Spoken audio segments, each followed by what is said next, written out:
السلام علیکم۔ یہ سورۃ الحج کی آیت نمبر 40 آپ کے سامنے رکھ رہا ہوں، اور آپ کو ساتھ ساتھ یہ بھی دکھاؤں گا کہ اس ترجمے میں کیا منافقت کی گئی ہے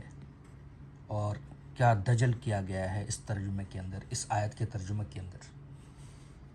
اللہ تعالیٰ کا فرمان ہے الذین اخرجوا من دیارہم بغیر حق، جن کو نکالا گیا ان کے گھروں سے ناحق، الا ان یقولوا ربنا اللہ، مگر یہ ہے کہ ان کا قصور یہ تھا کہ انہوں نے کہا کہ ہمارا رب صرف اللہ ہے۔ ولولا دفع اللہ الناس بعضهم ببعض، اگر اللہ تعالیٰ دفاع نہ کرتا، اگر اللہ سبحانہ تعالیٰ ڈیفینڈ نہ کرتا بعض لوگوں کی اور بعض لوگوں سے، لہدمت صوامع، تو میں ابھی ان کی ترجمہ آپ کے سامنے رکھ رہا ہوں کہ تو پھر جو ہے نا ہوتا کیا کہ راہبوں کے خلوت خانے یعنی عبادت خانے، وہ بیعن اور گرجے، وہ صلواتن اور یہودیوں کے عبادت خانے، وہ مسجدن اور مساجدن اور مسجدیں یہ ڈھا دی جاتی۔ یعنی جب بھی کوئی جنگ ہوگی تو یہ چیزیں سب سے پہلے جو ہے نا کہہ رہے یہ چیزیں برباد ہو جاتی۔ یذکر فیہا اسم اللہ، جس میں اللہ کا نام لیا جاتا ہے بہت زیادہ،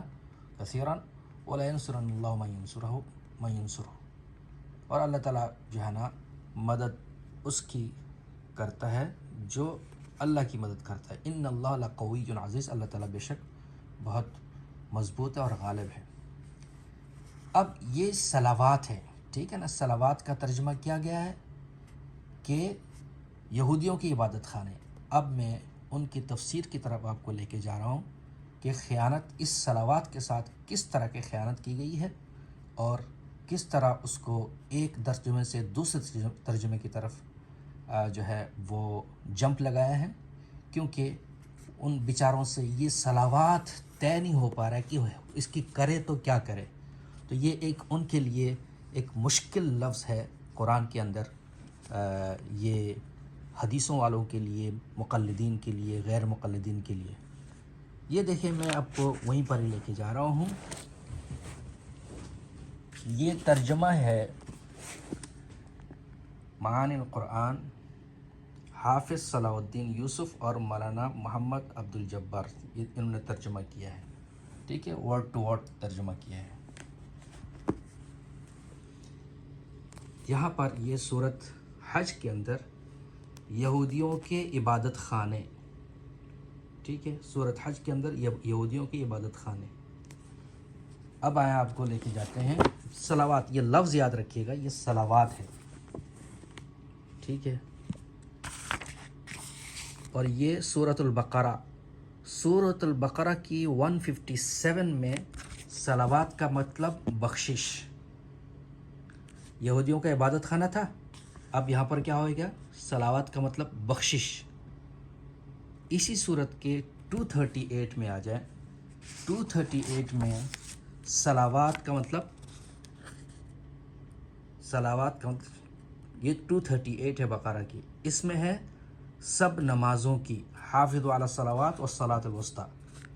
سب نمازوں کی، یہاں صلوات کا ترجمہ چینج ہو گیا ہے سب نمازوں کی، ٹھیک ہے۔ اس کے بعد آپ آئیں سورہ توبہ کی 99 میں،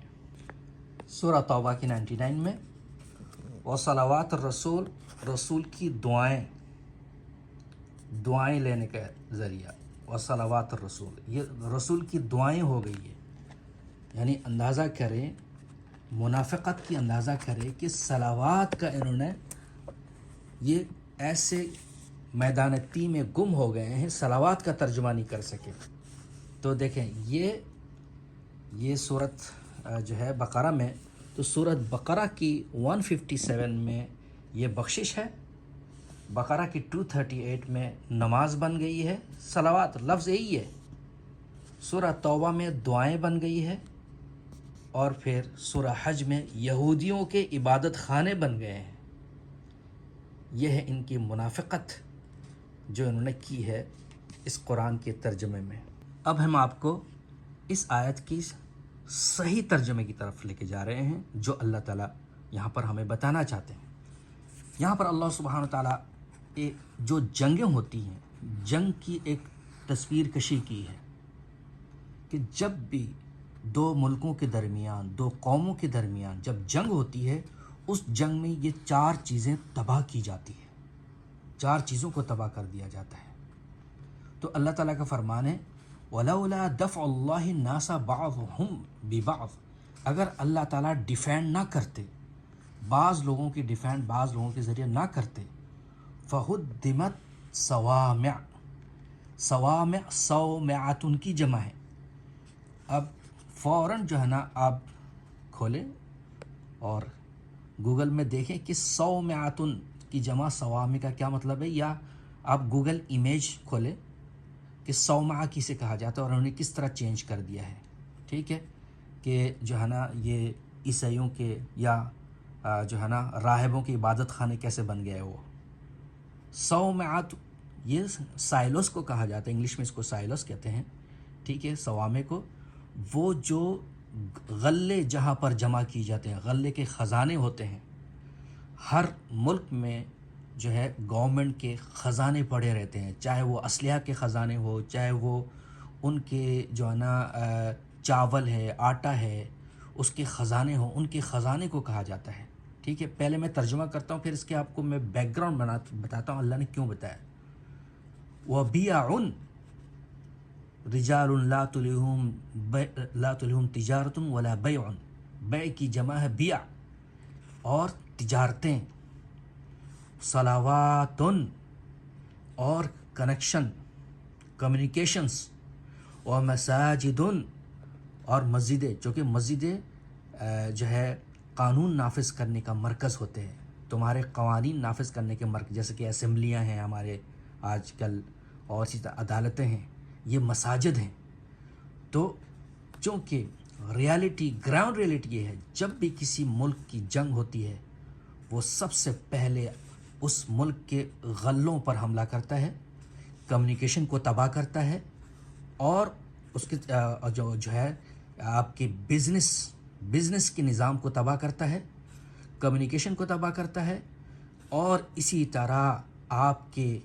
جو کیپٹلز ہوتے ہیں، جہاں سے قانون نافذ ہوتے ہیں، ان کیپٹلز پر حملہ کرتا ہے۔ کیا یہ حقیقت نہیں ہے؟ آج دنیا میں ایسا نہیں ہو رہا ہے؟ جب بھی کوئی حملہ کرتا ہے دوسرے ملک پر، پہلے کیا کرتے ہیں، ان 4 چیزوں کو تباہ کرتے ہیں۔ سب سے پہلے ان کے غلے کے خزانے تباہ کرتے ہیں، ان کے بزنس کو سینکشن لگا دیتے ہیں، ان کی بزنس تباہ کرتے ہیں تاکہ یہ بزنس نہ کر سکے، اور ان کے کمیونیکیشن تباہ کر دیتے ہیں تاکہ کمیونیکیشن کسی سے نہ ہو سکے، اور جتنے بھی قانون نافذ کرنے کے ادارے ہیں سب کو تباہ کرتے ہیں۔ یہ ہے اس آیت کی حقیقت،